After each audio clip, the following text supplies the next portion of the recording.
optimal minimalism. At this altitude, I can run flat out for a half mile before my hands start shaking. Can I ask you a personal question? Now would seem an appropriate time. What if I did the opposite? I'm a cybernetic organism, living tissue over a metal endoskeleton.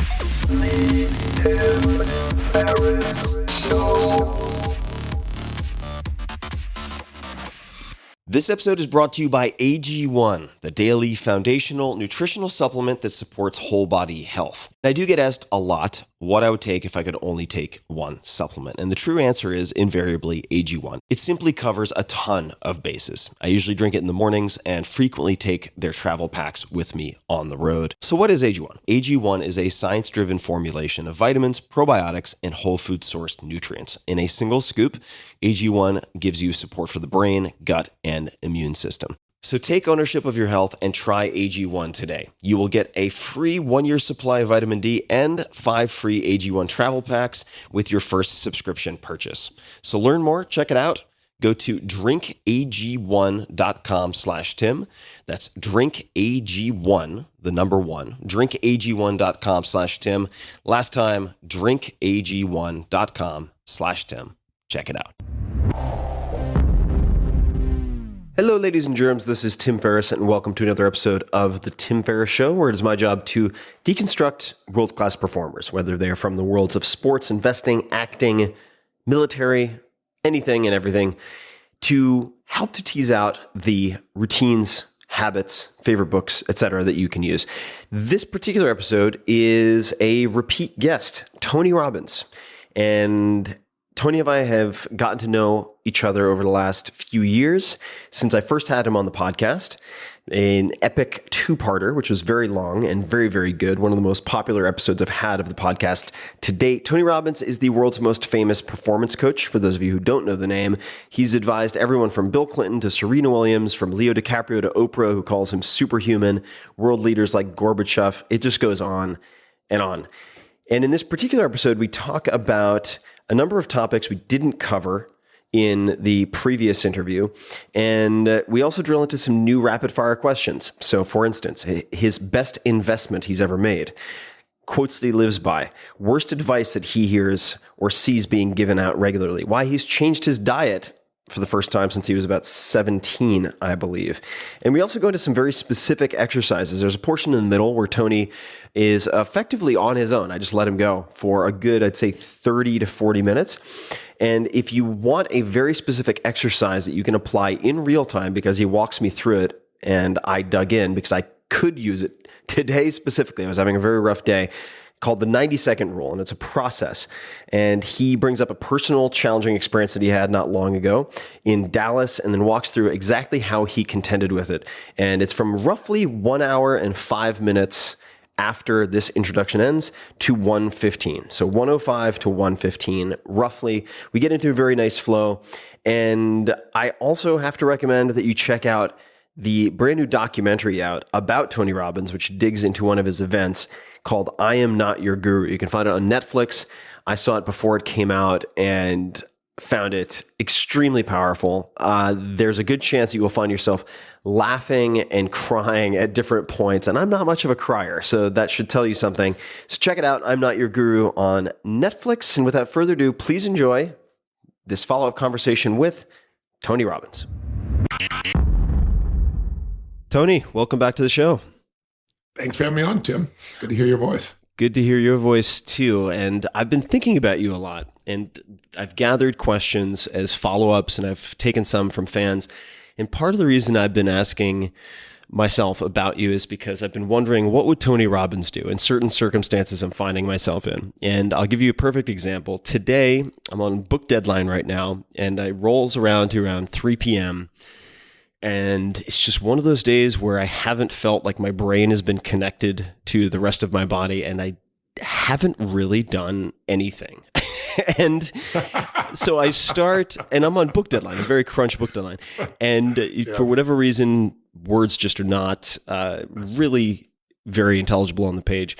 And that led me to want to ask you, I guess, a lot of my fans have asked this, does Tony have bad days? And if you do find yourself in a situation like this, right, where you've tried the priming for whatever reason, it's like the mid-afternoon and you're like, wow, like I really don't think I've actually gotten much done today. If that happens, what do you do? What is the internal monologue or the self-talk?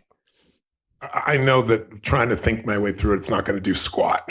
Of course, I have those days at those times. I don't have days like that. I'm pretty rare to have a day like that. But if I feel that happening and I catch myself within a few hours, then I do something radical with my body, because the body will change the mind the fastest. And you have to find that sense of energy and passion and intensity back inside yourself that, is what makes you go. Mm-hmm. And what I would do if it was my situation, I'd either do something really hot or really cold, those two extremes, or go for a run or go lift, anything that's going to pump the blood through me. But my first run would be jump in that freezing ass water that I always have nearby, or jump in a cryotherapy, because I got to tell you, you drop your temperature down to minus 220 Fahrenheit, and you will have a whole new mental state. That's for sure.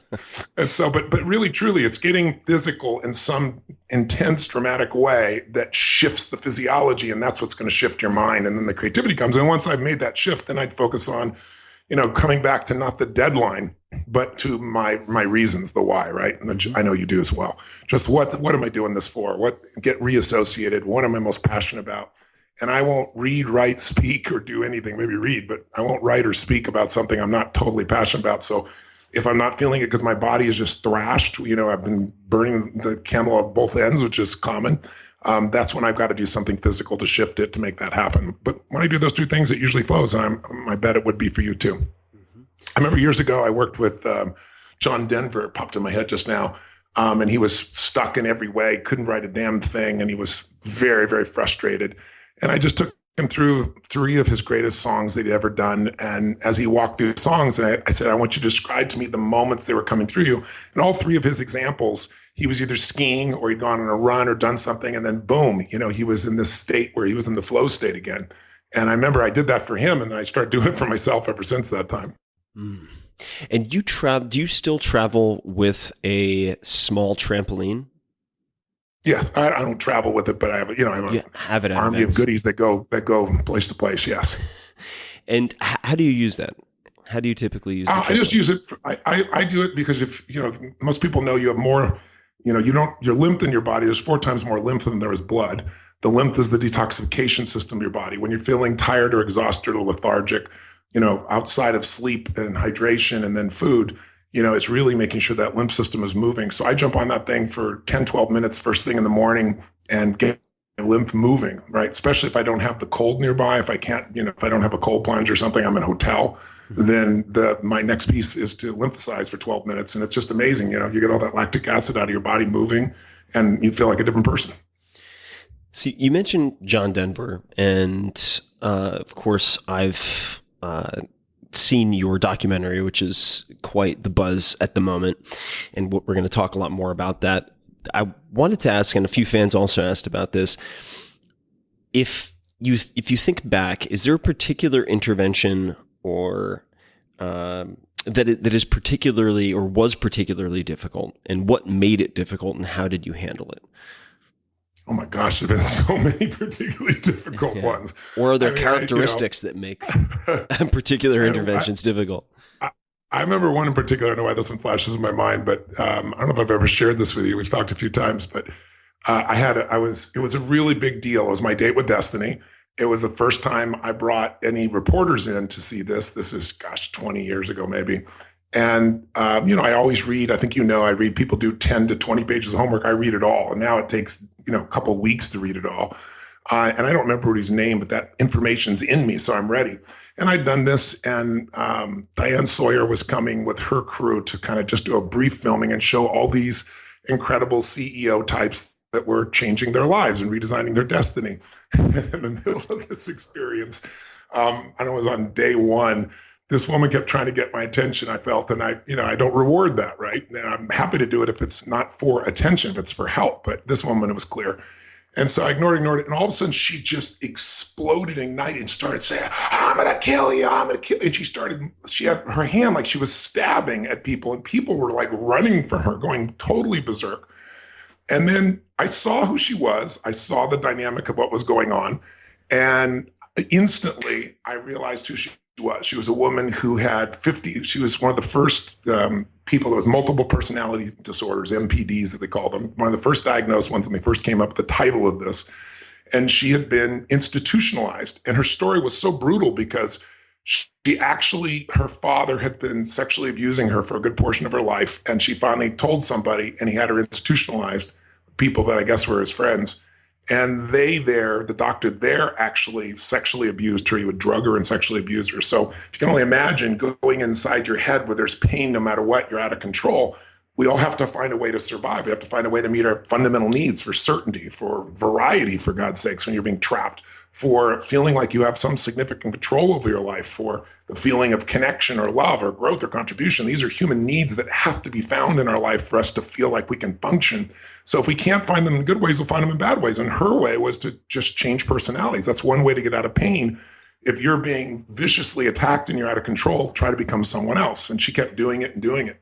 Long story shortened, she's screaming, doing this. People are freaking out. And all of a sudden she starts talking like a little girl and like an old man. And I mean, it looked like something out of Exorcist. And in the middle of all this, I let her just go and go and go. And I finally just said to her, I said, I understand you're in a lot of pain. And I just want you to know that I know who you are. And I know what you've been through. And then I told the room the story of what she'd been through while she stood there with her mouth opening and just gapped open. And I said, so I want you to know that I know you believe you're all these personalities, but I said, there's probably a reason you're here. And I said, I think the reason you're here is because, changing personalities was a brilliant solution for you to survive in those situations. And you had to keep more and more personalities, but you kept doing it so much. Now you're out of the institution, but you're still living in pain. And I said, the problem is, I said, you must be here because at some level, this isn't working because no one can love someone when they don't know who they're going to be next. And it just grabbed her. I found her internal need. And then as I started working with her, she would jump back. She wanted control. She would try to do something. And she said, I'm going to pee on this chair. And I said, you pee on that chair. I said, I'll slap you across this room. And, she wasn't ready for that piece. Obviously, I'm not going to do it. I'm just using the shock factor. I said, I'm not some stupid psychiatrist that you can play these games with. I said, I know who the fuck you are. And you know who you are deep inside. And I said, all of this stuff was brilliant adaptation that helped you survive. But now it's separating you from everyone. It's causing you to feel the deepest pain. And I said, I think it's brilliant you have so many personalities. Children have lots of personalities. You say, I'm Superman. No, I'm Batman. I'm Superman and Batman. You can do all that stuff when you're a kid. I said, when you're an adult, you say that shit, people want to lock you up. I said, so you're probably great with children. And she looked at me and she goes, I am great with children. And you just watch her going in and out. So anyway, it's an hour and a half process I'm trying to tell you in 2 minutes. But the bottom line in the end is the way I finally kicked her over the edge was she goes, yeah, but she says, I was one of the first MPDs. I said, I know. And they're so goddamn common now, aren't they? Because I knew her biggest need was to be significant. She was defeating all the psychiatrists. She wanted to be the significant drive needed to be met more than any other drive for her on the surface. What she needed more was love. So I said to her, I used the significance drive. I said, yeah, it's so common. I mean, MPDs are a dime a dozen. There's nothing unique about them at all. You could just see her face just drop. I just took it all away.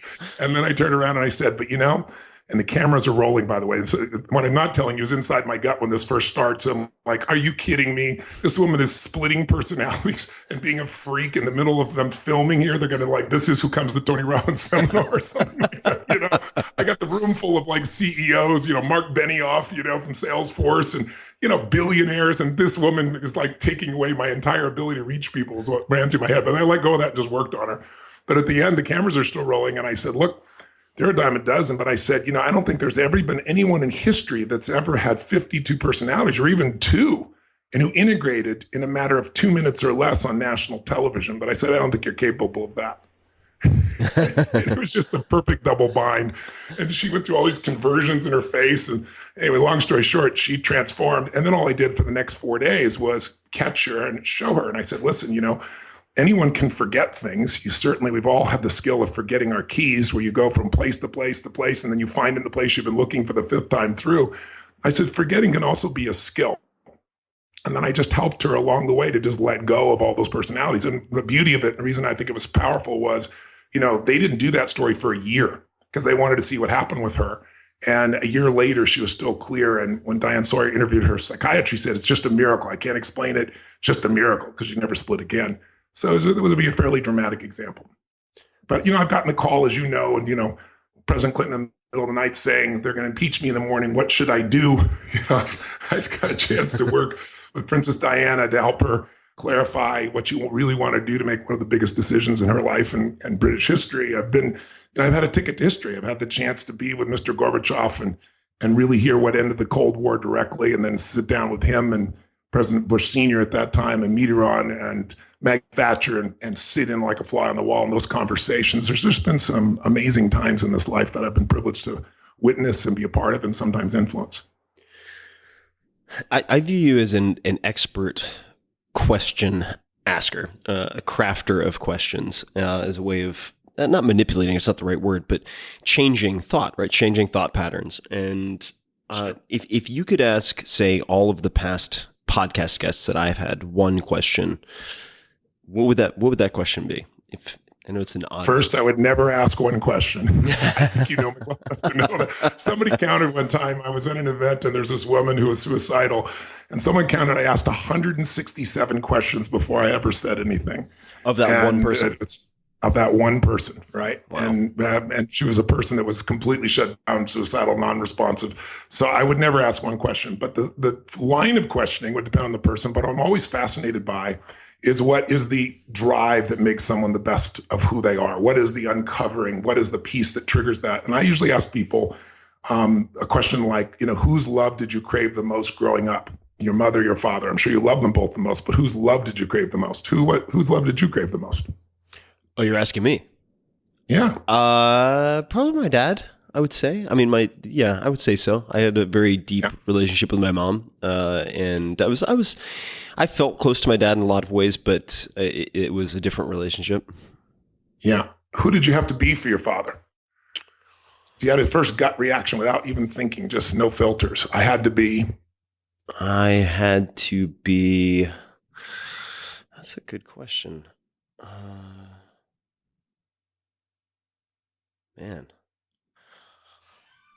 it's pretty rare that I get stumped on my own podcast, but it's good because this is deep in your unconscious. Because the reason I'm asking this question, and I'll give you a moment or two to think, is what controls our life is our model of the world. So our model of the world is we all have to have a set of beliefs, a set of values, a set of rules, how you should be, how I should be, how life should be. And of course, life doesn't always match that, which is where people get stressed out and thinking that all their preferences should be met. But if you understand the driving force of your whole life comes because when you're first born, you're wide open. You can be anything. A child can do anything. You can laugh, you can cry, you can scream, you can throw stuff, you can go to the bathroom in your pants. Try that when you're 40, see if it works. Right? So the whole thing changes because you learn from the source of love you crave the most, from both sources of love. You learn how you need to be, and you learn it by what they tell you or what they don't tell you, what you inherently make up in your mind based upon what you witness.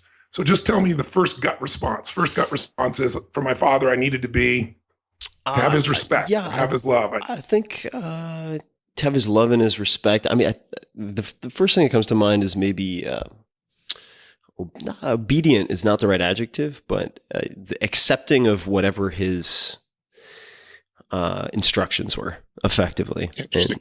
And as you know of me also, when you said I would never ask one question, well, yes. I'm pretty prone to asking barrages of questions, and I felt like that created a lot of friction. I wanted to ask why 1,000 times in a row before I would. And that wasn't acceptable. He wanted you to accept what he said. Yeah, I would say it was a frequent source of conflict. Interesting. Interesting. And who else did you have to be, though, besides you had to accept his views to some extent, or not question it, or not ask too many questions? What else did you have to be?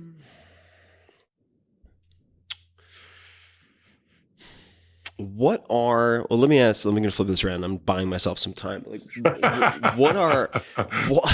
How do you dissect? Let me ask you about your mom. Let me ask that question. What about your mom? Just out of curiosity, who did you have to be for your mom? I didn't feel like I needed to be anyone for my mom. Yeah. I mean, she was my mom was very good at exposing me to many different things. We didn't have a lot of money, but she would expose us to, whether it was particular books or say going to the beach and gathering black sand with magnets, whatever it might be. She would expose us to a lot of different stimuli. And then if we became passionate about something, she would, to the extent that she could, support that. And so I felt like it was very my marching to my own drummer was perfectly acceptable, and wherever I ended up, as long as I was happy, was a perfectly fine sort of destiny, so to speak. So I never felt like I had to be anyone in particular for my mom. I don't think. Which is also why you didn't crave for love. You see, we crave the love that we feel like we didn't get as much of, and it affects our unconscious. So your pathway of your life of experimentation and feeling like it's not only something that is good, it's something that could be great. It sounds like it started with those experiences with your mother. Your experiences of anxiety, wherever you would feel them, would come from the experiences with your father, because you couldn't win. Yeah. Right? Yeah. Follow? Yeah. No, I do. So both of those pieces are inside you today, are they not? Yeah, I would say so. I mean, certainly. Yeah. And, how could they not be, right? I mean, yeah. And so what happens is, if we understand where those sources are, we can reclaim certain aspects. That's a little deeper and longer conversation, but it's like finding the pieces with your father, finding a different experience, a different set of memories even of your father that there may be deep in your unconscious that have been pushed away by the times that tightened you. It's like very often when we have an experience where we feel constricted in some way, like we're not able to please the person we love at the highest level, there's a tension that grabs in our body, almost like a muscle locking up. And then what happens after that trauma or that frustration or whatever you want to call it, that intensity that happens in our nervous system, is we don't let it go.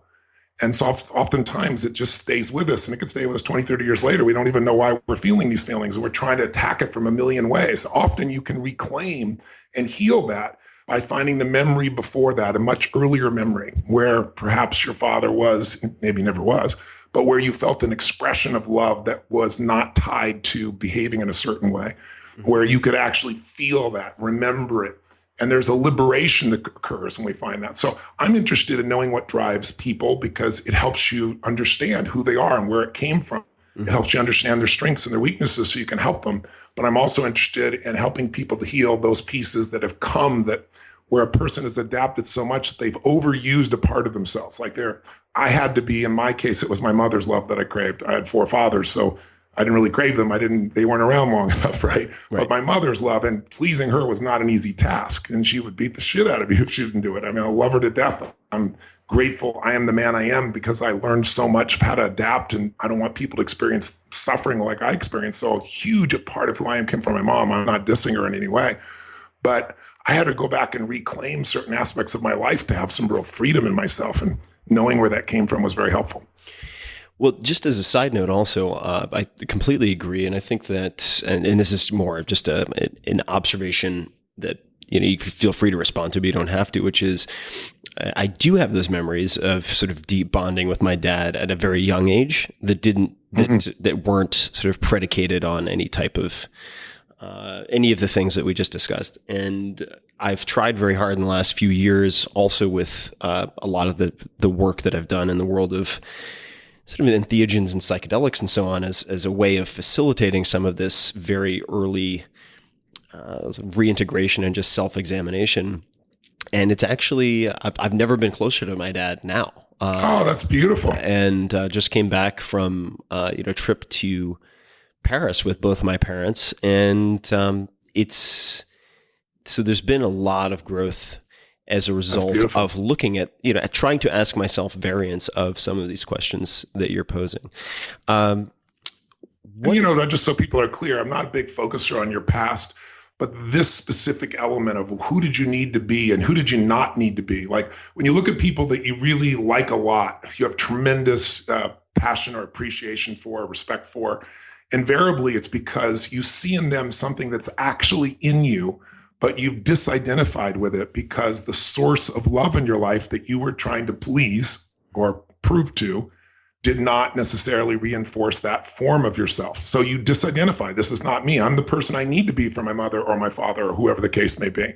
So it's really useful from that standpoint so that you can begin to enrich and expand your life. And it sounds like you've used psychedelics as a way to kind of go back there It can be done obviously that way. It can also be done in very simple, direct ways through closed eye kind of hypnotic patterns that can be done over a course of an hour or two. I do those in many different events, including Date with Destiny. So let's talk about investments for a second, but in a very broad sense. So if you had to think of the best or most worthwhile investment you've made, and what I mean by that is an investment of money, time, energy. And I'll give you an example just because it might clarify the question. So Amelia Boone, who's the world's most successful female obstacle course racer, 4-time world champion, for her, it was her first $450, which was a huge financial stretch at the time for her first World's Toughest Mudder competition, which she ended up winning, and it took her on this completely different life trajectory, right? Yes. Does anything come to mind for you? Probably the first one was going to a Jim Rohn seminar. I think I've shared with you. I was working for this man, helping him move. I was 17. I was in high school, and I was just trying to earn extra money. And my family had talked about, my father had talked about this guy had been such a loser before, and then now he'd been so successful. And so, when you're 17, I told the guy, I said, my dad said you used to be such a loser. Now you're so successful. How come? What did you do? And he didn't like that response at first, but he told me he'd gone to this seminar by this man named Jim Rohn. And I said, what's a seminar? And he said, this man gets up and shares with you the best of what he's learned over, 20, 30 years of his life in an evening, and saves you all those years. And I said, wow. And I said, is this happening soon? He said, yeah. He told me when. I said, can you get me in? And he said, yeah. And he just didn't say anything after that. I said, well, will you? And he said, no. I said, why not? And he said, because you won't value it if you don't invest in it. And I said, how much is it? And he said, $35 for 3 hours. And I said, $35 for 3 hours? I make $40 a week as a janitor while I'm going to high school. I said, that's a week's pay. He said, well, then just go learn on your own experience and waste 10 or 20 or 30 years of your life, right? He said, it's up to you. But he said, I'm not paying for it. And I'm not, even though I could get you in, I'm not going to. You decide. And I wrestled for a week with that decision because it seemed like such a giant decision. But, I look back on it now, one of the most important decisions of my life, because that night stimulated me. Jim Rohn became a model of what was possible to me, of what I could help people out long term. I mean, I had no direction or vision. I didn't even know if such a thing as a seminar, an event like that occurred. It all came out of that initial conversation. So it was a damn good $35, even though it seemed like all the money I'd ever see in the world. What's been and and when I was interviewing these people, by the way, for the Money Master of the Game, I interviewed 50 of the smartest financial people on the face of the earth, right? All these guys are self-made. None of them are from the Lucky Sperm Club.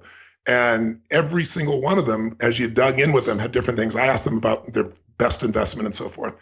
Guys like Warren Buffett said his best investment was going to Dale Carnegie. He told me, he said, it's what you do. It's investing in yourself is the most important investment you'll ever make in your life. There's no financial investment that'll ever match it. Because if you develop more skill, more ability, more insight, more capacity, he said, that's what's going to really provide economic freedom for you, because it's those skill sets that really make that happen. So I found that most people, there's different types of investments where it's got to start with is your own development, which you've done your whole life. I'm working on it. And I'm still a collector of quotes. I capture them in Evernote. And what surprised me is how many of them are misattributed to people that actually originate with Jim Rohn.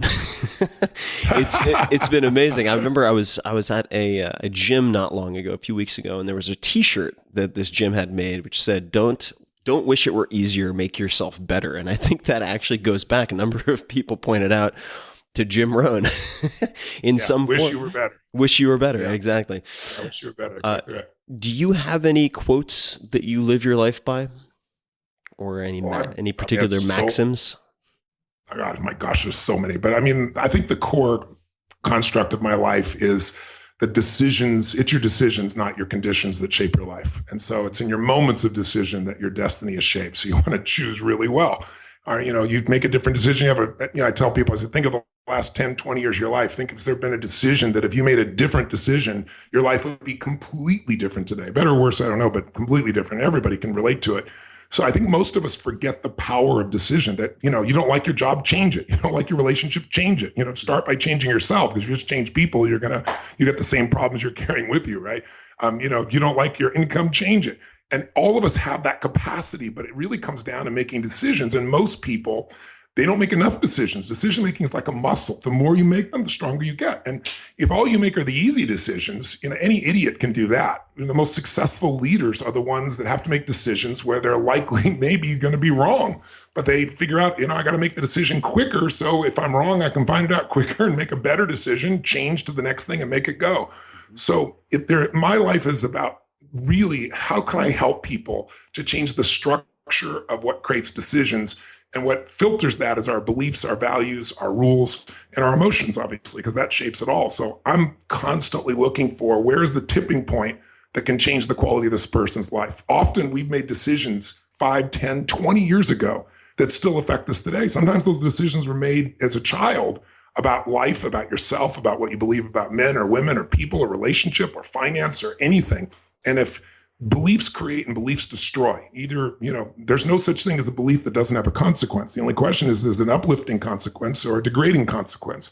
And so I'm huge on finding what those are, eliminating the ones that are keeping people from making the decisions that will move them forward and making that happen. So I love quotes, but it's really more the hunt for excellence. It's the hunt for what's outstanding. It's the hunt, just like you. It's one of the reasons I love you so much and respect you so much, is I feel like we're different creatures, but we got some of the same core stuff in us, which is we want to understand the truth and we want to bring the truth to people. And we want to find that truth in all its beautiful forms and different forms. So people have a variety of ways of creating the quality of life they desire and they deserve. And we're both kind of experimenters in that area. So to me, that's what it's about more than the quotes themselves. Love quotes, love anything that's inspiring. I'm touched by them all. But in the end, information has got to be converted. Knowledge has got to be converted to action or it's worthless. It's Jim Rohn used to say, as my teacher, you say, if you let your learning lead to knowledge, you become a fool. If you let your learning lead to action, you become wealthy. And his idea of wealthy was not just money. It was really rich mentally, emotionally, spiritually, and financially, of course. And I really have lived by that. What is some of looking at the flip side, what is some of the worst advice that you see or hear being dispensed often in, say, the self-improvement world or self-development world? It could be in any sphere, but I'm just wondering if any particularly common yet bad advice comes to mind that you think is... Oh my gosh. There's so much. It's such a plethora to pick from. Depends on the start. I tell you, I'd say, financially, just because I finished, 4 years of obsession on that subject, I'm doing Money Master the Game and getting that out to people. And I'm still so obsessed by it. As we live in a culture that, most people allow financial quote professionals, 95% of which in the marketplace, they call them wealth managers. There's 300 names, but 95% of the people you're talking about is a broker. And it might be a really nice person, but the advice they're going to give you is based on what the house has taught them to sell. And the house always wins. These corporations are not bad. They're trying to make profit for their, shareholders. That's who they're focused on first. They're not focused on you. So finding a fiduciary, as you know, is one of the most important elements. Somebody who's legally required to put your needs ahead of their own. Mm-hmm. So many people put their money in mutual funds, and 96% of all mutual funds don't even match the market over a 10-year period of time. Only 4% will match it or beat it, and that 4% is always changing. So you want to get someone who can give you advice who is extraordinary. I'm actually really excited that when I wrote that book. And then I donated all the money and I fed 100 million people, and I'm feeding another 100 million this year. I'm going to feed 1 billion people over the next 9 years, which I'm really excited about my partnership with Feeding America. But in doing that and writing the book, I wanted people to not be screwed over. So I spent $500,000, quite frankly, of my own money. And then I donated that, just like the book, to create this online site where people could go and they could put their numbers in and they could find out what they actually were spending. Because I think 1% in fees makes up 10 years of income you lose. In other words, if you paid 2% when you could have paid 1%, or 3%, 3% instead of 1%, you'd be paying 20 years worth of future income out just in fees for the same stocks, the same bonds, the same investments you could have owned for less. And people just don't understand this. So I created the site. And I had people go there, and I donated the pieces, and it instantly pulled all your accounts in and showed you what you're really being charged so people can make better decisions. And then if you wanted a fiduciary, I recommended 6 of the best and largest firms out there. And then when I went to do my paperback, Tim, something happened that just blew my mind, which was one of the guys on the site, his name is Peter Maluk from Creative Planning. It's the #1 rated wealth manager for the last 3 years, to give you an idea. and number one for CNBC for the last 2 years. And Barron's was the first one for 3 years. No one's ever done it for 3 years. So he's brilliant guy, managing, at the time about $17 billion. And he said, listen, Tony, I want to sit down with you and have a conversation with you because you care so much about people, but there's a little gray area in the law that some of the people you do business with are taking advantage of. And he said, I think you're going to go berserk when you find it out. So when you came to LA for the UPW, and I met him right afterwards, the same day, and at my hotel there, and we sat down and talked, and he showed me how these people that say they're fiduciary, who's saying I'm here legally required to take care of you, now have this little component called dual registration, where they're a broker and they're a fiduciary. So you're going to somebody thinking that they are legally required, and they're going to tell you, I'm legally required to take care of you. And in the middle of the conversation, you could sweat hats and be a broker and sell you something that is inferior product that gives them just a higher commission that has no value for you, and they can do it. And so I looked on, I found out every person on the site but one was doing it. Wow. I couldn't believe it. And it's just gray area they're getting by with. So I've knocked them off the site. And then, I was talking to Peter, and I said, Peter, this is a great way to get rid of your competition. And he laughed. He goes, no, I'm just, it's the facts. I said, no, I get it. I said, you know what? If you're number one for 3 years in a row, and no one's ever done that. And he has this approach, our billionaire friends all have family offices where, you have 7 or 8 people who full time are looking at your mortgages, and they're looking at your accounting and your investment. They look at every aspect of your life and they make it work. But, you got to be a billionaire to have it. He created a billionaire family office type format for millionaires. And I said, listen, if you'd be willing to do this with people as little as 100,000 or even 50,000, you won't make money on it. I know you won't make money on it, but I want to help everybody. If they'll do that, I'd be interested in joining forces with you. So we spent several months together. So now, I'm pretty excited about it. I'm partners with Peter at Creative Planning. I'm a member of the board of directors, and I'm also their head director of psychology for their investment group. And that's my focus, is getting people to the right kind of person. And so I'm responsible for basically helping educate the public. And of course, since I'm a partner in the firm, if I grow the firm, if I get more clients, it helps my business, his business together, because we're together now. But I could have been with anybody. I picked this guy because he's just second to none. So you got to find the right person. The other side of decision-making would be, I think, you look at health. Oh my God, there's so many things in the health area that are so conflicted. I think, you asked me last time about my diet, and I told you I got a really boring diet for, I was for 16 years, I was, a vegetarian and vegan. And then I began eating fish, and that was the only thing I needed. I felt stronger. I needed that. And about, 3 months ago, I had several challenges in a row. I had the challenge of first, for years of pounding my arms together with such intensity, 50 hours in a week on stage, and the nerves in my arms, I couldn't sleep on my side. So I slept on my back. Not a big deal. But then my wife kept saying, honey, you stopped breathing. I'm really worried. And I went to a sleep study and found that I stopped breathing 17 times in 16 minutes on my back. So extreme sleep apnea. So they give you this sleep app, which is this like vacuum cleaner to put on your face. And it's extremely sexy. You'll get girls with it for sure. And I'm just like, are you kidding me? This is how I'm supposed to live my life. And then in the middle of this, I go snowboarding, and I get a snowboarding accident. I rip, 3 of my rotator cuffs. I'm good at handling pain, so it wasn't that big a deal. But then the pain starts going down my arm, and I find this this level of pain that's 9.9. I mean, I can handle pain, but it was as severe as anything I imagined. Couldn't sleep, couldn't anything. Went into the hospital for the MRI and found out that I had spinal stenosis, where the nerves are being pinched and the spine is tightening up. And, they tell me I can't snowboard again. I can't play squash. I can't jump around on stage and be crazy. And so I wasn't willing to accept that. So long story short, I'm telling you this because I have a core belief. The core belief is, you ask me about quotes, it's a belief. Life is always happening for us, not to us. And it's our job to find out where the benefit is. If we do, life is magnificent. So I'm trying to find some benefit in not sleeping, not having pain, having a vacuum cleaner on my face, and I won't give up. And all these guys are telling me my life is over, right?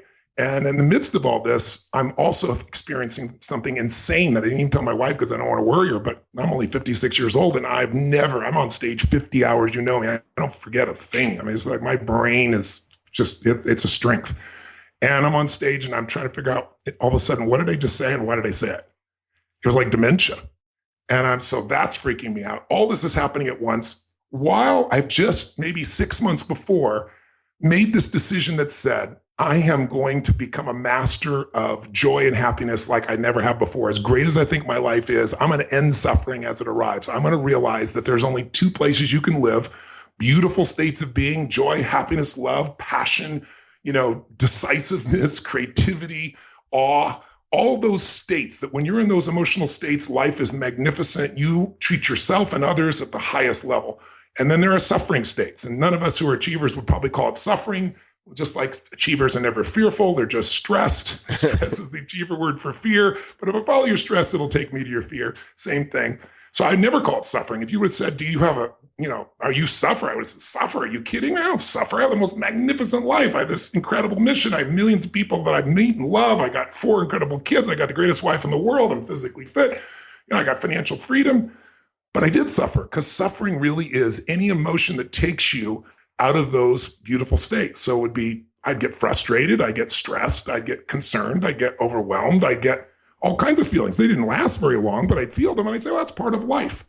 But really what happened for me is, you talk about better advice, the advice I gave myself, the advice I got, I went to India, spent some time with a friend of mine, and came out of it and said, the next level for me is realizing how to experience life at the highest level every day, every moment, finding ecstasy and joy in this moment with you, in the moment with my wife, in the moment when I'm going to go talk with someone.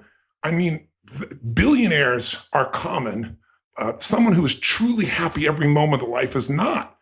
And so you talk about advice or direction. My whole obsession became to say, look, my whole life is about helping people create an extraordinary quality of life, not a good one, not even a great one, just life on their terms, whatever that is. Some people that's 3 beautiful children. Some people that's a garden. Some people that's poetry. Some people that's building $1 billion business. There's no right or wrong, but whatever you really want, to get it, you got to master 2 skills. And the one everybody knows is the science of achievement. Like, we've got to figure out how to take our visions and make them real. And the people that do that are the people that everybody knows the name of and respect, and who have their life the way they want it, seemingly. And it is a science in that achievement. There are rules. If you want to know finance, there are rules to finance. I just spent 4 or 5 years doing it.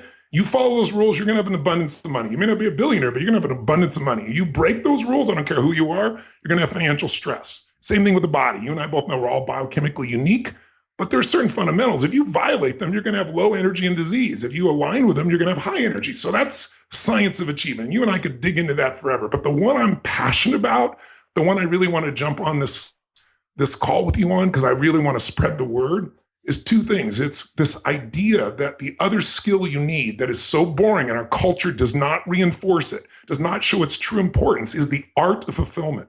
And it's an art, Tim. It's not a science.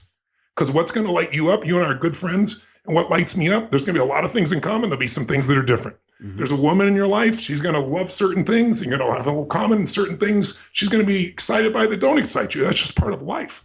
I was with Steve Wynn, and I think you know Steve. He's a dear friend of mine who built most of Las Vegas and Macau. And he calls me up one day. It's a perfect example of this. And he says to me, where are you in the world? And I said, I'm in Sun Valley. And we both have some escape homes in Sun Valley, vacation homes there. He goes, I'm in Sun Valley. He goes, do you know it's my birthday? I said, I do know it's your birthday, Steve. He said, I was going to call you. He goes, well, you don't need to call me. I'm here. Come see me. So I said, I'd love to come see you.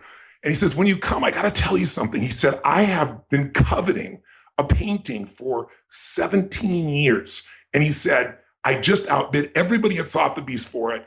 And he said, Tony, you got to see it. It's incredible. I paid $82 million for this picture. And I'm like, oh my God, I've seen some of his paintings. Picasso's are amazing. He's got everything you can imagine, Rembrandt's.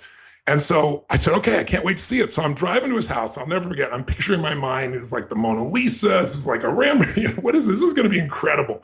And I walk in his house. He goes, look. And I look up, and it's a big red square. I mean, if you know art, it's called a Rothko. Rothko, yeah. It's a big red square with a little bit of orange in it, right? And I look at him and said, Steve, I first admired it. And then I started teasing him. I said, give me $100 in 15 minutes. I could do this shit. I'm telling you.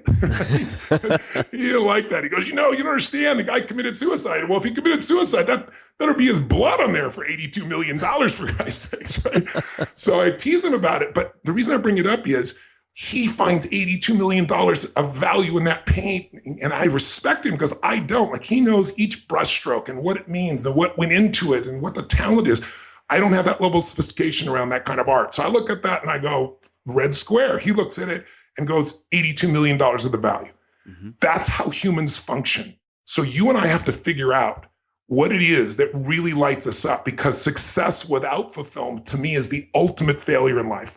The worst advice you can get is go achieve all your goals. Most people do that and they go, is this all there is? What you have to find out is what's going to fulfill you. And it's not like a science, because it's different for everybody. You want to know I'm up here in BC right now. I'm looking out at the forest, and you look at this forest. If you want to know what God loves, the universe loves, it's pretty obvious. Nothing's the same. It's all diverse. It's pure diversity, right? So that's what's real. But the principle that makes you feel like fulfilled is you got to grow. Anybody, I don't care how much money they have, how many Academy Awards they have, how many people they like or like them. I don't care how much money. It doesn't matter what they have. It's never enough if you don't keep growing. Because if you don't grow, you die. If your business is not growing, don't bullshit yourself. It's shrinking. If your relationship is not growing, it is shrinking. It is dying. There is no in between in real life of how things really live. And if you grow, the reason I believe growth is the imperative in the universe, it's not my rules, everything in the universe grows or dies, is because it gives us something to give. And I really believe that's what we're made for. We're most alive when we don't just do something for ourselves, but we really feel like our life matters because it extends beyond ourselves into contribution. So I'll give you a perfect example. And I've been sharing this example all over the world because it's just so relevant. And I also wanted to test how people responded. So during these premieres of I'm Not Your Guru around the country, I've gone up afterwards for Q&A, and then I ask people, as well as in my seminars around the world, I'd say, how many of you, I said, we've lost a national treasure in the United States 2 years ago. And I asked this in China, Beijing, and Tokyo, and Sydney, down in Brazil, up in Toronto, in America. I said, this name is Robin Williams. I said, how many of you in this room, don't raise your hand if you liked Robin Williams, raise your hand if you love Robin Williams. And 98% of the room in Beijing, in Tokyo, in Sydney, I'm talking about all over the world, 98% of the people, 99% raised their hand. And then I give shit to the 1% that are assholes that didn't like it. I mean, but I say, you asshole, how could you do that like Robin Williams, right? But the truth is, these people say they love him. They didn't even know him. Now, was he a master of achievement, science of achievement? You bet. I mean, everybody comes to Hollywood, big dreams. Everybody tells you you're full of shit. This guy did it. He wanted his own TV show. He did it. He wanted the #1 show. They all said, there's no way. And some people are ancient enough to remember Mork and Mindy, and he did it. Then he wanted to have the most beautiful family, and he did it. Then he said he wanted to make more money than he could spend, and he achieved it. Then he said, this is not enough. I want to make movies, not just TV, and he did that. Then he said, I want to win an Academy Award for not being funny, his #1 skill, and he did it. He said he wanted to make the whole world laugh, and he did it. He wanted to get the whole world to love him, and he did it. And he hung himself in his own home, leaving hundreds of millions of people around the world literally that love this man. And screw us, he left his children and his wife scarred for life. And he was a good man. How do you explain that? I'll tell you, explain it. The worst advice a person ever got, somewhere got stuck in his psychology, that achievement was more important than fulfillment. It's the biggest fucking lie on the planet. And if you get it, if you wake up to it, you can actually have a life that is so rich and so beautiful. But the only way you can do it is you got to understand that this brain inside our heads is a 2 million-year-old brain. And this 2 million-year-old brain was not designed to make you happy. It was designed to make you survive. And it's ancient old survival software that is running you a good deal of time. Whenever you're suffering, that survival software is there. And the reason you're suffering is you're focused on yourself. You're obsessing on yourself. People tell me, I'm not suffering that way. I'm worried about my kids. My kids are not what they need to be. No, the reason they're upset is they feel they failed their kids. It's about them still. In fact, I began to uncover where all suffering comes from. And I found the most simple little tool as I dug in. Suffering comes from 3 thought patterns: loss, less, never.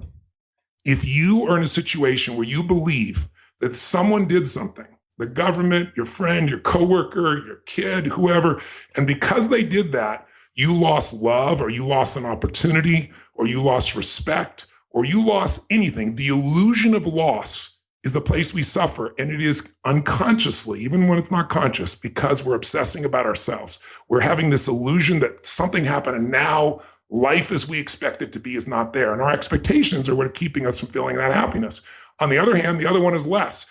If you did something, I did something, you failed to do something as my friend, I failed to do something for you. And as a result, either of us starts thinking we have less respect, less love, less joy, less opportunity, less something. You're going to suffer. You're going to come up with those emotions that make you crazy. And the worst one is when you start thinking because you did this or I did this or you didn't do that or I didn't this or the government or somebody did something, because of that, we will never have something again. Then people get crazy inside. And the antidote to that suffering is appreciation. It's getting outside of yourself and finding something to appreciate, because we get so upset about stuff today that's nothing. I mean, I'll give you a perfect example. And, I'm privileged enough now to have a intercontinental jet where I can go straight to China nonstop. It's unbelievable privilege to have this stage in my life. But my whole life, I've flown commercial. And I get on Qantas Airlines to go to Australia, 14 hours, you know the drill. And what I'd be is like, I got 18 companies now, 12 of them that I actively manage. We got 1,200 employees on 3 continents and 7 industries. We do $5 billion in sales plus this year, combined with all these people. With all that going on, I get on that plane and my brain would be like, oh my God, I'm going to be disconnected for 14 hours. And I'd create all this stress. What's stressful about sitting, or lying down if you're privileged enough to be in a first class seat? I mean, the stories we tell ourselves that stress us out. But on this flight, it's like, you're used to, domestically, you got access to internet and thank God you got connection to Facebook and Instagram. God forbid that you be apart from that for a few minutes in your emails. And I get on the plane and it's like they announce for the first time, we have internet. And Tim, I swear to God, it was like God entered the plane. People were cheering. People actually stood up and clapped. And I have to admit, I didn't stand up and clap, but I was doing that inside. Like, oh yeah, this is so cool. And then what do you think happens 15 minutes later? Yeah, the internet is announced to not be working. For how long? I have no idea. 14 hours. It didn't never work again. And people are like, this is bullshit. I'm not putting up with this. What the hell's wrong with these people? My point is 15 minutes earlier, it was a miracle. Now it's already an expectation. You want to change your life. You want to end suffering. Stop just focusing on achievement. It's easy to achieve when you're fulfilled anyway. You feel better. Actually trade your expectations for appreciation, and your whole life changes in a moment. It's the whole game. So what I decided to do is to realize if I was going to take a different level of life, life is too short to suffer. You know what took me to suffer, Tim? I wouldn't call it suffering. I'd say a little stressed or frustrated. I just had my phone nearby. It's all it took. What do you think the chances are, if you're a listener right now, or you, Tim, what do you think the chances are with 1,200 employees across all these industries, multiple continents? What are the chances that someone is effing up something right now? I'd say 100%. The chances are. Yeah. It's 100%. And if I have my phone nearby, there's going to be a text or an email or a Slack or something to let me know that. And I'm going to go from this beautiful state I'm in to, are you kidding me? And that would be my life. And I realized that my happiness was so cheap. I would give my happiness over somebody not doing what I thought they should do. And the more people that you're then responsible to and for, the more likelihood, just the law of averages says it's not going to work out the way you expect. And so I finally decided I got a number one, and this is my invitation to everyone. It's why I came on, because I'm so passionate about this. You can tell this. I hope that probably feels like a soliloquy right now. I apologize, my friend, but I just want to plant the seed with everybody, because it is a beautiful life, and it's blessed the life that I've had. And I've worked my ass off for it, and I've been blessed both. But out of all of that, nothing compares to the last year and a half when my wife and I both made this distinction and said, there's only 2 states you live in. Beautiful states or suffering states, and life is too short to suffer. So when we start to suffer, we have a 90-second rule. Feel it for 90 seconds, figure it out, let it go. Because all these things were so upset at. My preference is that everybody would do things a certain way. My preference is I'd have the internet on the plane. We all have these preferences that we make life and death. It's like, this survival mechanism in our brain is always looking for what's wrong. That's what it does. That's the survival mechanism. It's looking for what's wrong so you can fight it or flight it. But there's no longer a saber-toothed tiger to avoid. So now it worries about, what are people thinking of me? Or do I have enough money in a country where if you live in poverty in the United States, you're actually in the 1% of the world. Mm-hmm. People say they're in the 99% are lying. Half the world lives on $2.50 a day, $900 a year. So I don't want anybody to be in poverty anywhere. But we live in a world where most of us are looking for what's wrong. What's wrong is always available, so is what's right. And if you don't take control of your focus, everything in your life will disappear. So we have this 90-second rule. And if you want later on the show here, we can I can do a little process with everybody for 2 minutes and show them how to end some suffering as it occurs. Now, suffering will show up again because the mind is always looking for what's wrong. And so it shows up. It's not like it won't show up. It's just you kill it. I always tell people, kill the monster while it's a baby. Don't wait till it's Godzilla eating the city. Whatever little challenge you got, you want to kill it right away. So in the beginning, it should have probably been a 4-hour rule, quite honestly. But, years ago, it would have been a 4-month rule with upset and so forth. But we really got it down like a muscle to 90 seconds. And I cannot tell you the level of magnificence and joy and happiness you have when you don't stress out about all the stuff that you can't control that's just a preference, and you find the beauty in everything and you use what life is offering you. I mean, I've always done this. It's like anything else. You can't manage something you don't measure, right? And I wasn't measuring this because I just called these other emotions. They weren't dominant. They weren't destroying my life. They were just showing up at times. I called that life. No, that's not life. That's survival software. That's an old brain. And I teach my brain what to do. I don't have an argument. I don't have negotiations in my mind. I've trained my brain through conditioning to do this. And now this year, I've trained it to just let go and find what is beautiful in each moment. And I'm telling you, there is nothing on earth I've experienced that's brought more joy to me, to my wife. Because also when you're doing that, you're in a different place. You can't be present with someone when you're stressed out inside. And if there's really a problem, it's so much easier to solve when you're in a beautiful state of being with all your ability and strength than when you're in a stressed out state. And a lot of people think getting stressed out makes me better. It's bullshit.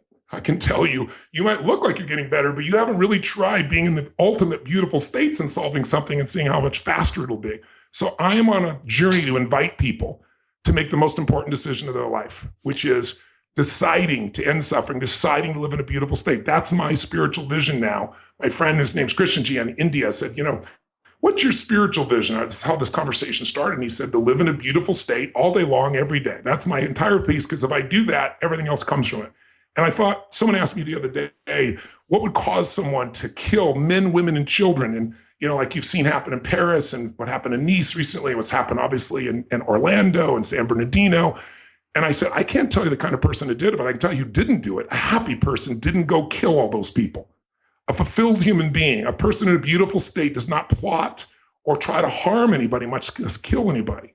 A person in a beautiful state is not out there trying to, steal from somebody else.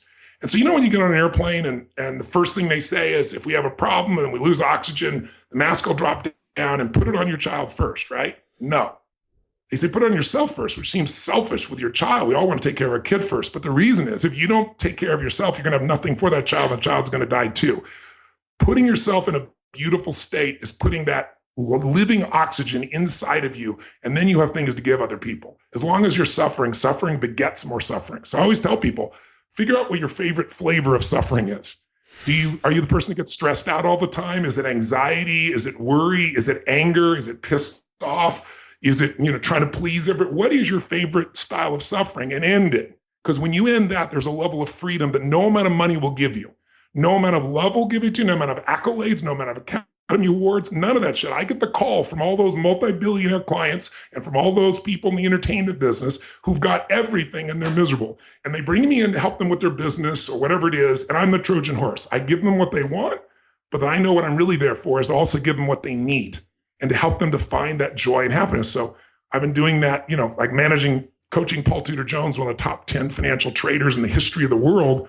A guy who in 1987, when the stock market took its biggest percentage drop ever, percentage-wise, still the most, and he made 200% for his clients, and then he lost money. But I've been coaching him now for 22 years. He hasn't lost money in 22 years. So I'm doing my job, but I also making sure that man is fulfilled.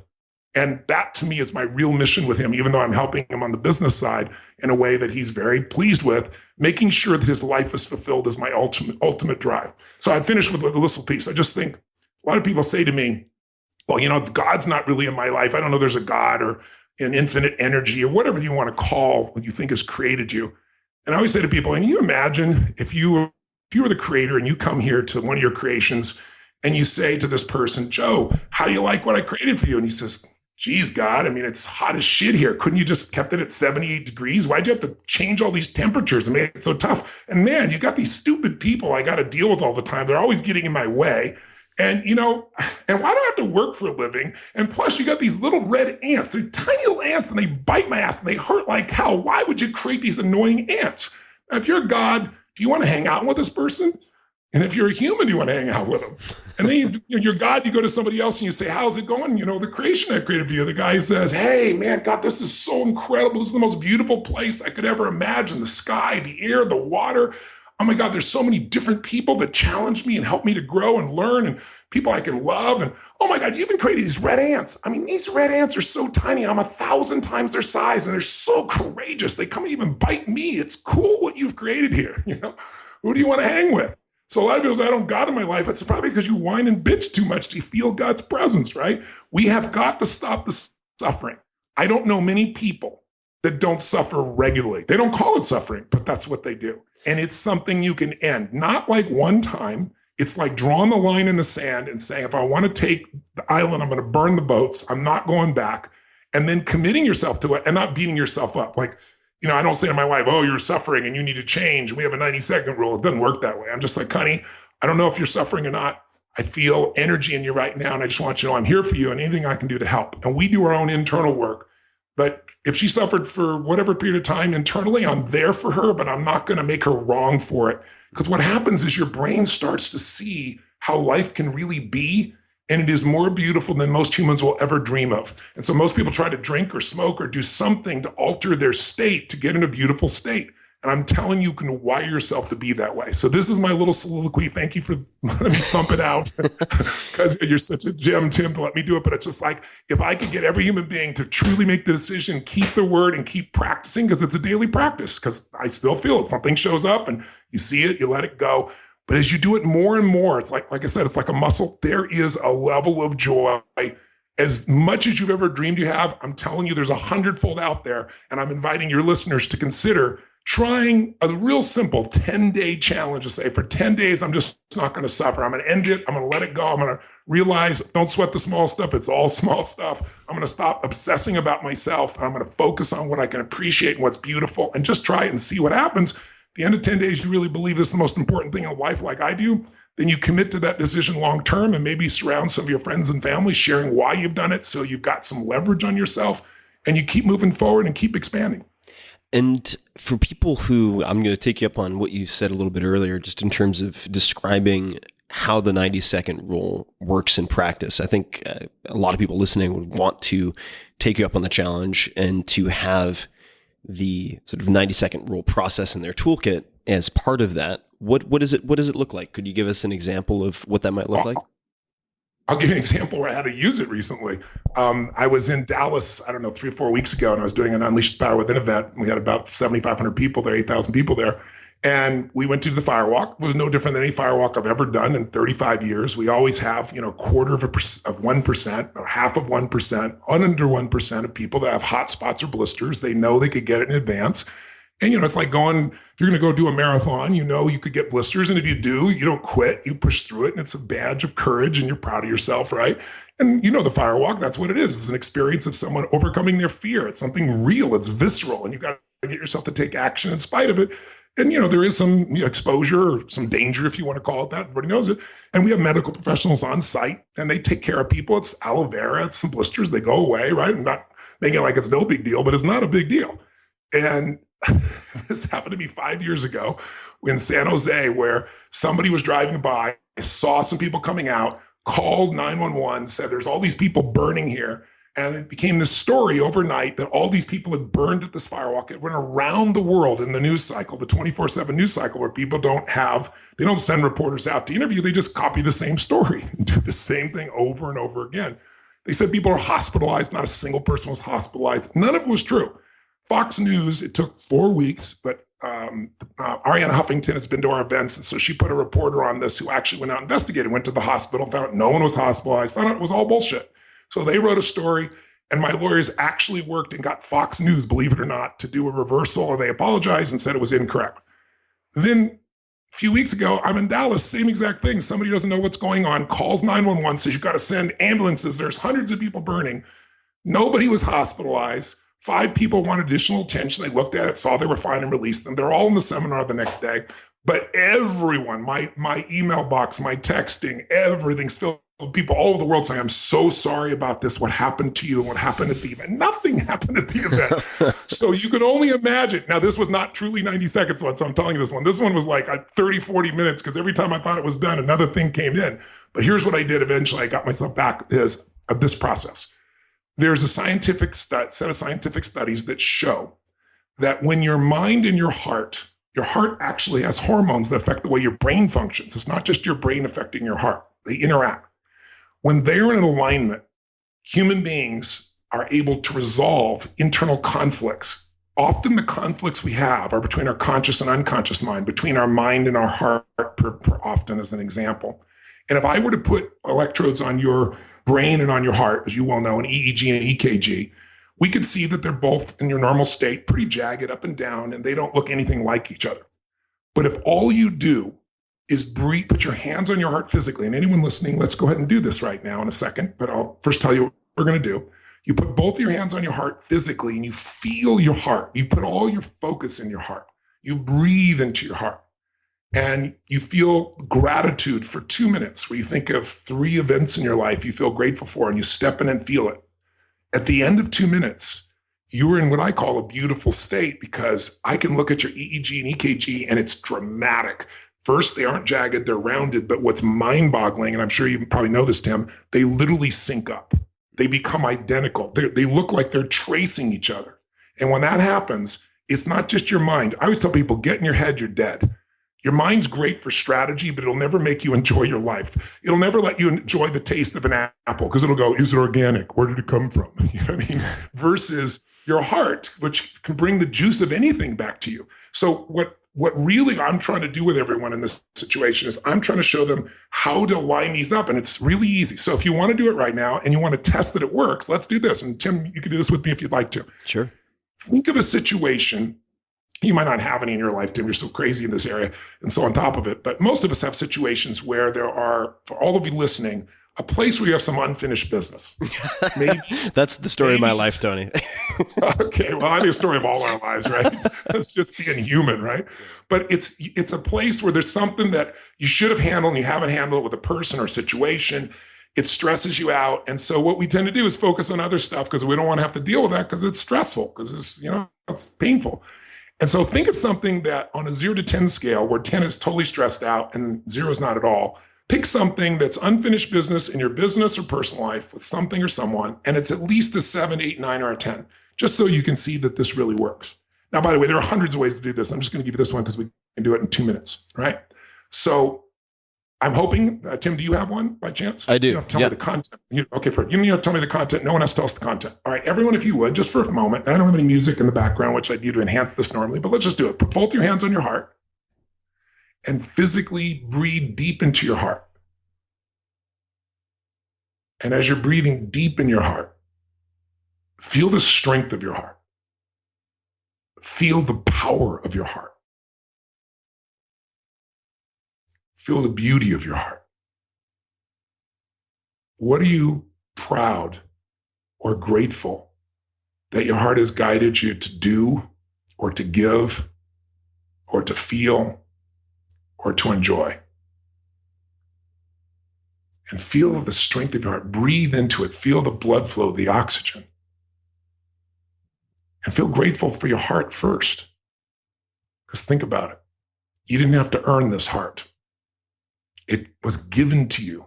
You didn't have to prove your value or your worth. You didn't have to accomplish anything. Something loved you enough to give you the gift of life. And as long as this heart is beating, you have that gift and you live. It beats 100,000 times a day. It pumps blood through 60,000 miles of blood vessels. We put them end to end. They go around the earth twice at the equator. That's what's inside every one of us. And you don't have to think about it. What a gift. So as you breathe in your heart, feeling your powerful heart, I want you just for a moment, we're going to think of 3, but just think first of one event in your life, one experience, one moment that you could feel so grateful for if you wanted to. A magic moment, a sacred moment, a sexy moment, a beautiful moment, a loving moment, any moment that really you could feel grateful for if you wanted to right now. And then step into that memory for a minute. Like step in your body as if you were there. See what you would have saw then as if you're there, or hear what you'd hear back then, or breathe the way you were breathing back then.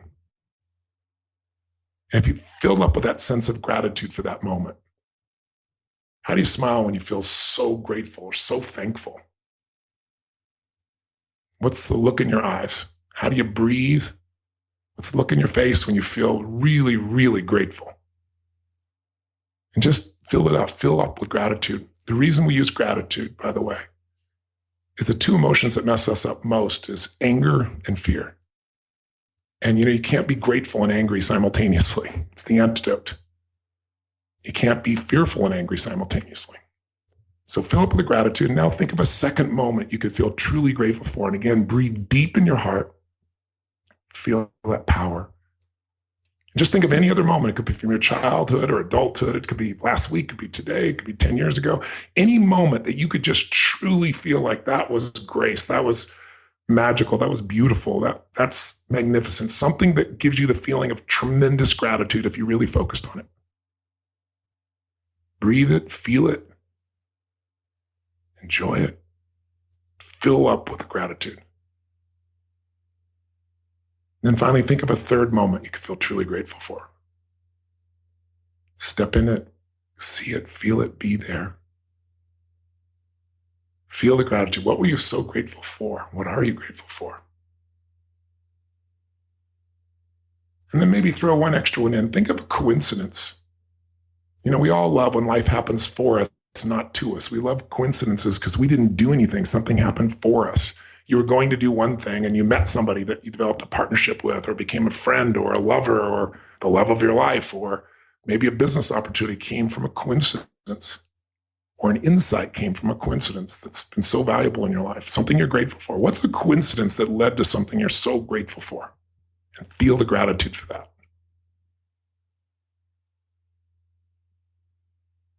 And was it a coincidence or were you guided? Now, as you breathe in your heart, you've been doing this for about 2 minutes. Keep breathing, keep feeling it, feeling grateful. Let's use this state to solve the problem state.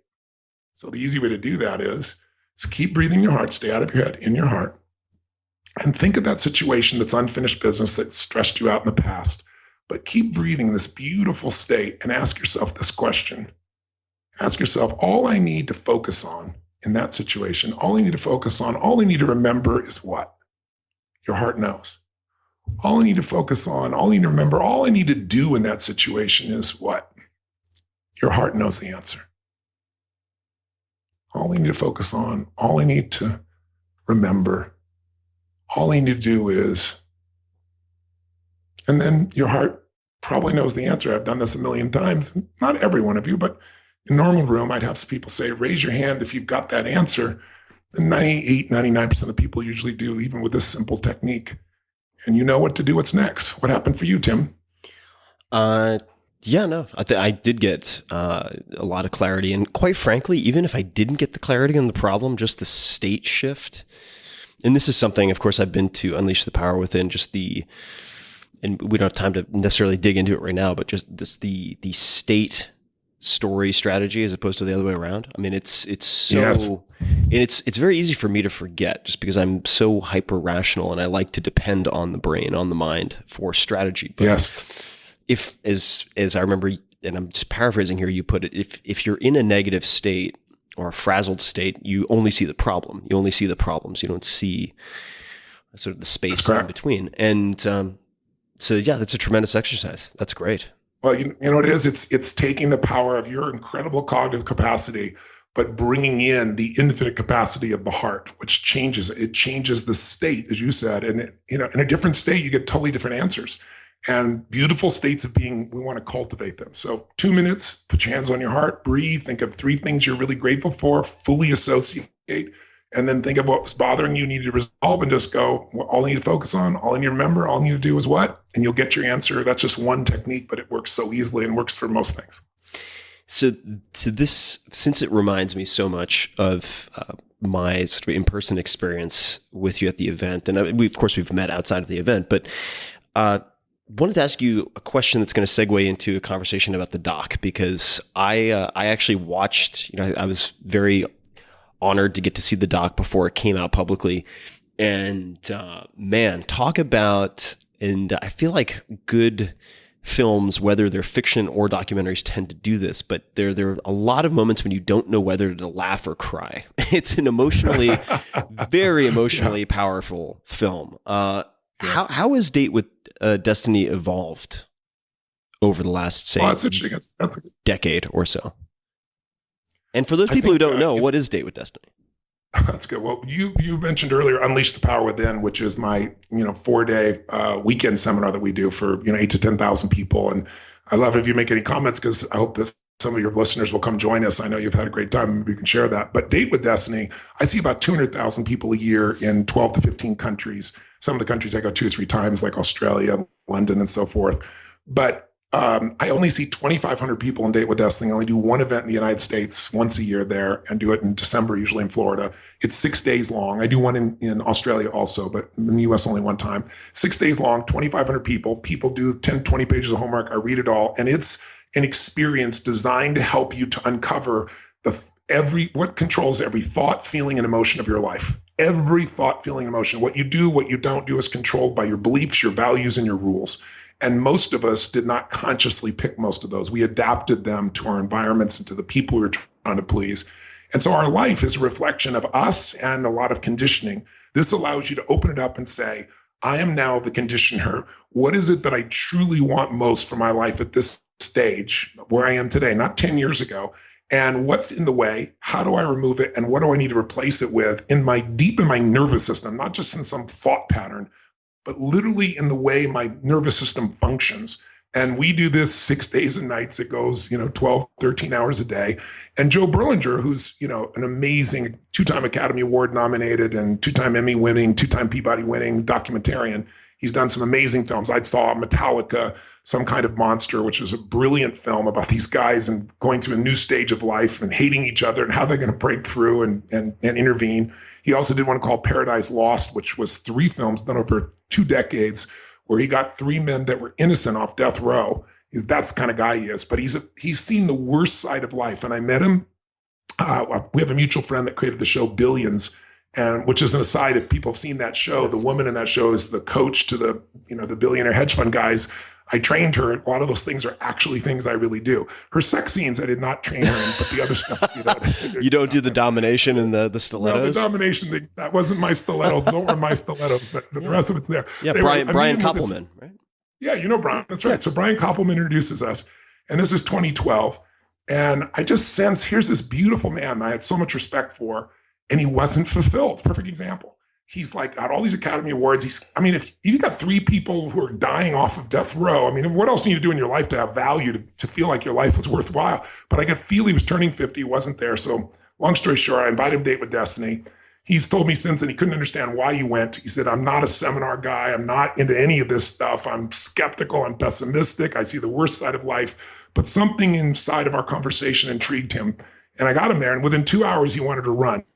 He's trying to get out of the building because he just said, I can't take this energy and this jumping and this music, and people want to talk to me and they want to ask me personal questions. He goes, I'm just not made for this. He called his wife and said, Tony's such a nice guy and he invited me here. And what's my exit strategy? I can't do 6 hours more. I can't do 6 minutes more of this shit, man. And she said to him, honey, there's a reason you were pulled to do this. You never would in a million years. You won't even take a 6-day vacation. Why don't you stay at least one more day before you bail? And the next day we did this process where I had everyone reclaim, I asked people what their earliest memory is. And then I have them reclaim the memory before that you don't realize is there. And when you do, it releases what was holding him back. And he woke up, opened his eyes, flooded with tears. He said he hadn't cried in 20 years like that and felt this incredible relief. And he said, okay, I'm in. I'm going to play full out. And then at the end of it, he saw how cinematic this was. These interventions are just pretty dramatic, suicidal ones, people that are so successful and miserable, all these things. And so he came and pitched me on it thinking I was going to say yes. And I said no for 2 years because I just didn't want to disrupt the environment. I didn't want to disrupt the people there because I have cameras, but they're long distance lenses only so you can see the person's face on a giant screen with 2,500 people. So you get to be fully associated. But, somebody doing a documentary with a camera in your face is a different game. So after 2 years, he said, look, what if I came in and if you think it interferes with their experience, you end it, it's my loss. I said, if you're willing to take that risk, then I'm willing to do it because I just can't let it disrupt the people. And then I was also skeptical. How are you going to take 6, 13, 12, 14-hour days and put it in less than 2 hours? But that's why he's got the Academy Awards, and he did a phenomenal job. And we had 500,000 people join us just on Facebook Live on the day it came out after they watched the film for a Q&A. It's just like the response to it has been greater than anything we could have imagined. And I've had a number of friends reach out to me to recommend that I see the doc, which of course I appreciate. And I will say also, for those people listening who don't have a lot of exposure to Tony or maybe have misconceptions, the most common thing I've heard from friends who've seen the doc is, I thought Tony was X, and now I think about Tony totally differently. And I think it's very hard to appreciate some of your unique abilities and tools without seeing some of the interventions, for instance. I think it's a very different, visceral and powerful experience.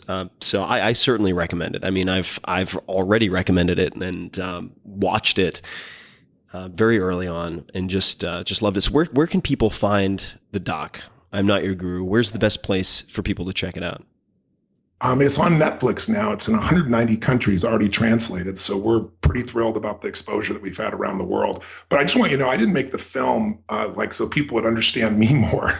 I want people to have a transformational experience. And what Joe did so brilliantly is it's like a concert film. He drops you, he's the fly on the wall, and you actually get to enter that event and experience what it's really like. And just like a great movie, when you watch the characters, you feel what they feel. Well, you feel these characters as they're transforming, and it has a transformative effect. I was just in New York the other day, and there was a woman who stood up after the premiere, and she just crying, and she just said, I just have to tell you, I've been laughing and crying this entire 2 hours. And she said, I have stage 3 cancer. And she said, I've just had given up. And she said, I was coming here and I thought, who the hell is Tony Robbins? What the hell is this bullshit? But a dear friend dragged her there, and she said, I'm going to heal. She goes, I'm in 1,000,000%. She goes, I can't even tell you the transformation. I've had guys I just got back from Traverse City, Michigan. Michael Moore calls me up, and he saw the film, and he used to think, what I did was BS. He didn't know me personally. He just thought personal development and anything of that nature is just all a lie. It's all BS.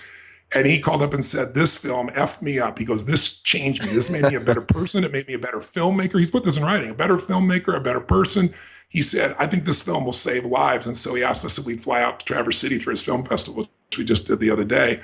And I mean, I probably laughed harder than I ever have in my life hearing his tell the story of what this film did to him. So we're really pleased. So it's free. Go on Netflix. It's free. And if you don't, and if you're in 190 countries anywhere in the world, and I know my followers are all over the world, so are yours. You can go on Netflix. And if you don't have Netflix, you can join for, I think, free the first month or $8, but you get everything for it. So we're excited to have this available for everyone. And just as a side note, because you mentioned the crying, I'm not much of a crier, never have been, but man, and I won't spoil it by giving too much context, but the intervention with the Brazilian woman, that completely knocked me on my ass. There's some really, really powerful moments and transformational moments in the doc, so I recommend everybody check it out. Tony, I want to let you get back to your day. Is there anything else that you would like to share with people? Any parting thoughts? Or anything else that you might want to add? Oh, actually, there are two maybe quick things we could touch on. You mentioned your breakfast, but never came back to it.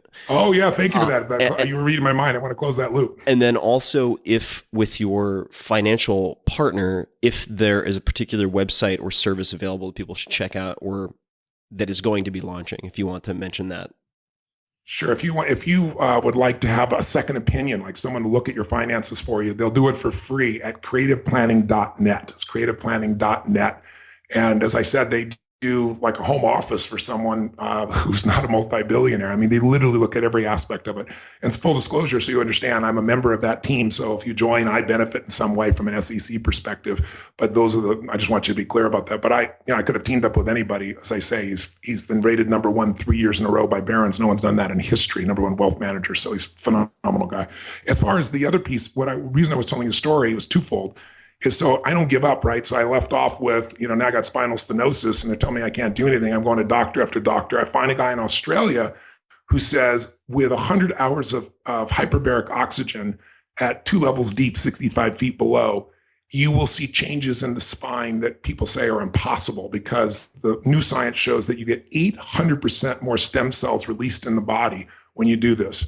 And it goes to the parts of the body need to be healed or that are inflamed and starts to heal them. And he sent me some MRIs for me to look at before and afters. And it looked like magic.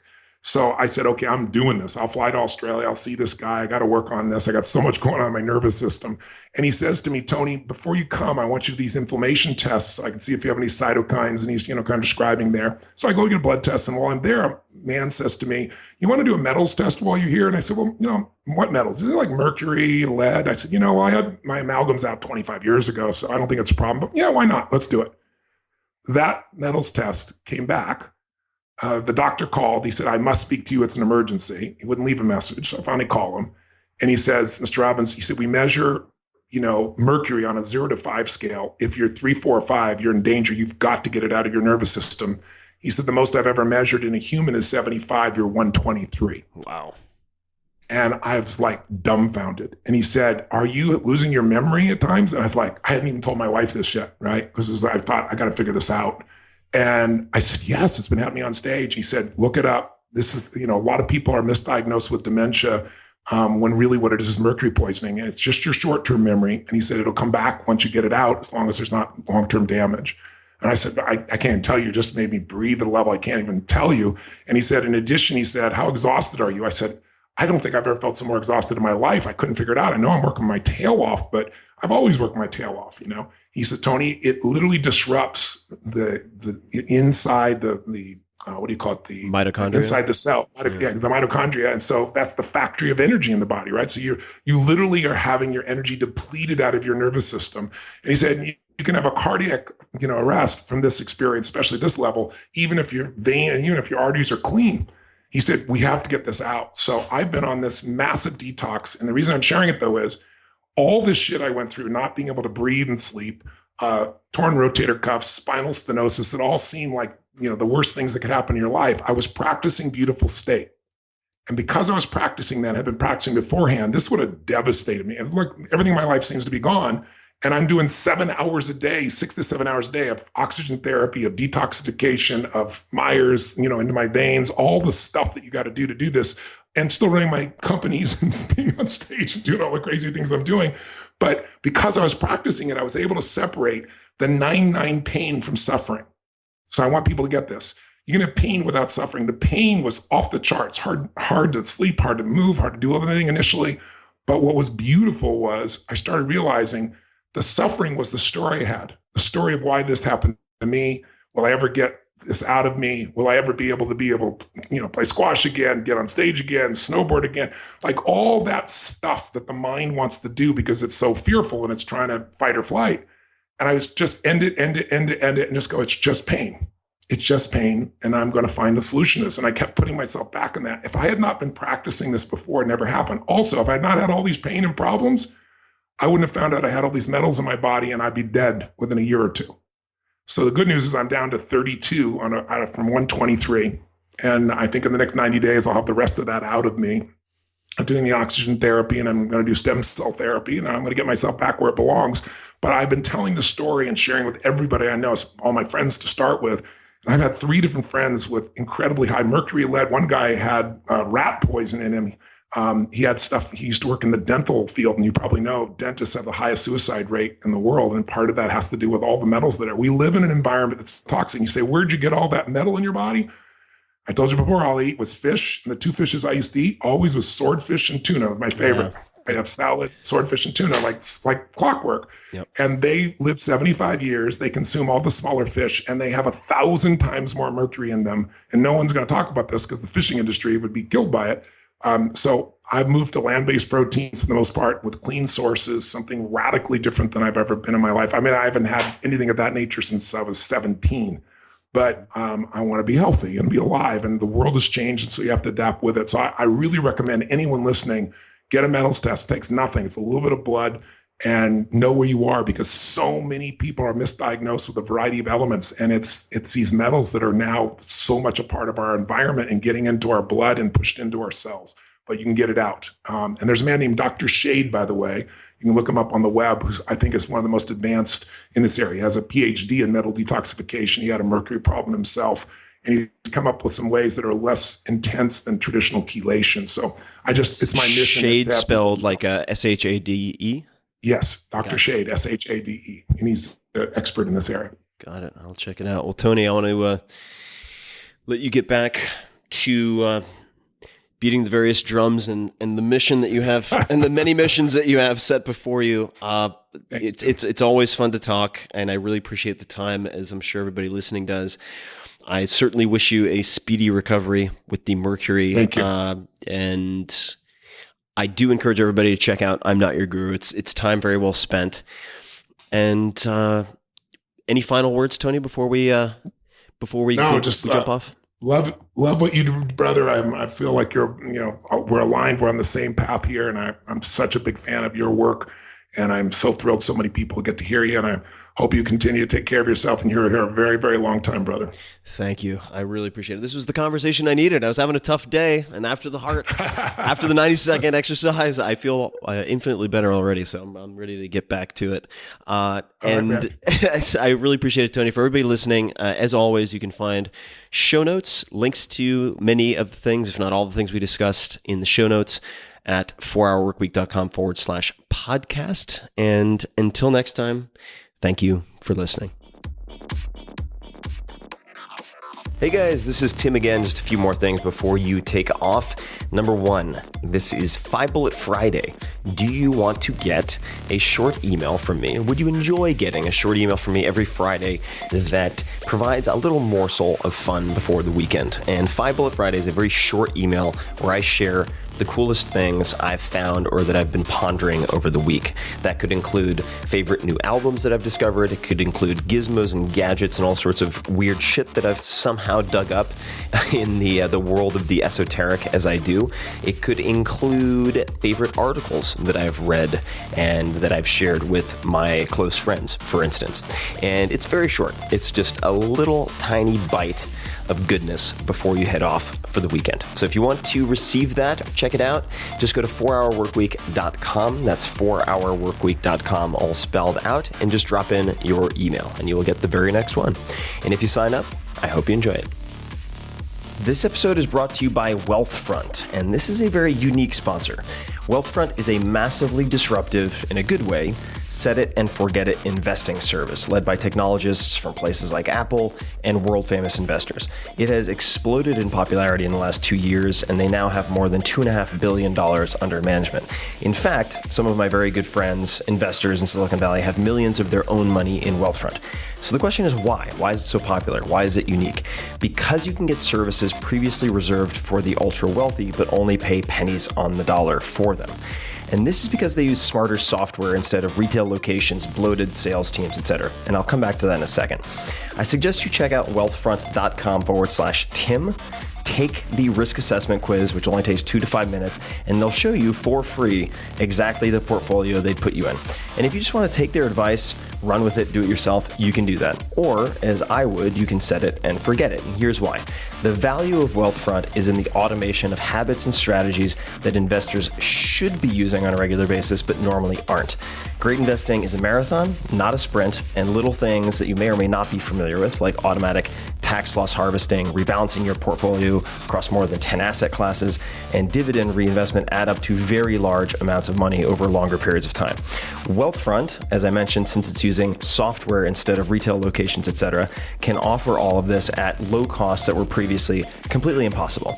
Right off the bat, you never pay commissions or account fees. For everything, they charge 0.25% per year on assets above the first 15,000, which is managed for free if you use my link, wealthfront.com/Tim.